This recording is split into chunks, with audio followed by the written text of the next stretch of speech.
Praise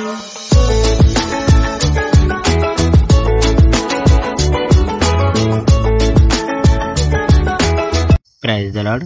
ప్రభువైన యేసుక్రీస్తు వారు ఈరోజు మనకు అందిస్తున్నటువంటి వాగ్దానం కొరింథీయులకు రాసిన మొదటి లేఖ 3వ అధ్యాయం 6వ వచనం.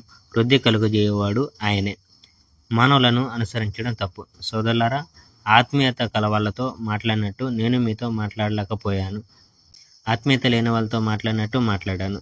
క్రీస్తు వల్ల మీరు పొందిన జీవితంలో మిమ్మల్ని పసిపిల్లలుగా పరిగణించి మాట్లాడాను.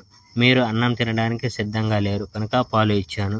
మీరు ఇప్పటికే సిద్ధంగా లేరు, మీరింకా ఆత్మీయత లేని వాళ్ళలా ప్రవర్తిస్తున్నారు. మీలో అసూయలు, పోట్లాటలు ఇంకా ఉన్నాయి. అంటే మీరు ఆత్మీయత లేని వాళ్ళలా జీవిస్తున్నట్లే కదా. అంటే మీరు మిగతా వాళ్ళలా జీవిస్తున్నట్లే కదా.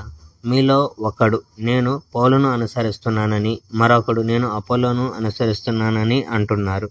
అలా మామూలు మనుషులు అంటారు. ఇంతకు అపోల్లో ఎవరు, పౌలు ఎవరు? మేము కేవలం దేవుని సేవకులం. మా ద్వారా మీరు క్రీస్తును విశ్వసించారు అంతే. ప్రభువు అప్పగించిన కర్తవ్యాన్ని మాలో ప్రతి ఒక్కడూ నిర్వర్తించాడు. నేను విత్తనం నాటాను, అపోల్లో నీళ్లు పోశాడు, కానీ దాన్ని పెంచుతున్నవాడు దేవుడే. విత్తనం నాటడం, నీళ్లు పోయడం ముఖ్యం కాదు, దాన్ని పెంచే దేవుడే ముఖ్యమైనవాడు. విత్తనం నాటేవానికి, నీళ్లు పోసేవానికి ఉద్దేశం ఒక్కటే. చేసిన పనిని బట్టి ప్రతి విషయం, ప్రతి ఫలం లభిస్తుంది. ఎందుకంటే మేము దేవునితో కలిసి పనిచేసే వాళ్ళం. మీరు ఆయన పొలమును, ఆయన భవనములై ఉన్నారు. దేవుని అనుగ్రహం వల్ల నేను నేర్పుగల నిర్వహణగా పునాదులు వేశాను. ఇతరులు ఆ పునాదులపై కడుతున్నారు. ప్రతి ఒక్కడు తానే విధంగా కడుతున్నాడు గమనిస్తూ జాగ్రత్తగా కట్టాలి. Praise the Lord. May God bless our India.